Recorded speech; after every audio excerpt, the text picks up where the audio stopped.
Hey friends, in this video I'll be showing you how to add a discount code on your Shopify store. First, you want to click on your Shopify store. And when you click on your Shopify store, you want to navigate to the following. You want to navigate to discounts, as you can see. And then once you navigate to discounts, you'll be presented with the following page. Now you want to click on create discount. Now we will be presented with the following. We'll see 4 different types of discounts. We have the amount off product, buy X get Y, amount off order, and free shipping. For the amount off products, as you can see, we have a discount code and automatic discount. The discount code, you have to type in manually the discount code that you would wish the customer to use. And let's say we wanted to make a code such as the following. Now, when it comes to the second discount type, discount value, you can choose between a fixed amount and a percentage. So for the fixed amount, you'll be putting, let's say, $10 off of a certain product. And then for the percentage, that would be a percentage of the price of the product. And you could also add the specific collection that you want or the discount. Now, if we keep going along, you can see that there's a section for minimum purchase requirements. Now, you can choose to not have a requirement, or there's 2 options. You can either choose for a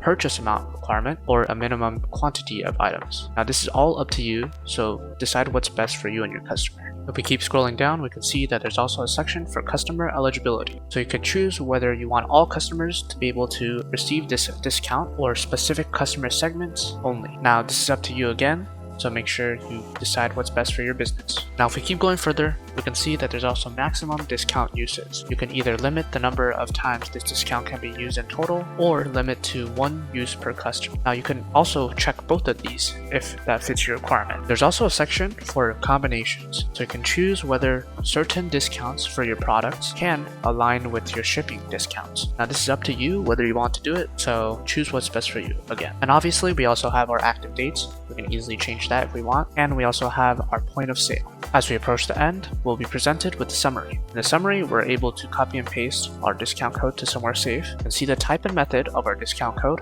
and more details. Once the discount code is active, you can also track the performance of it. Once you're done, make sure to click on save, and if you found this video helpful, please consider leaving a like and subscribe. Thanks for watching.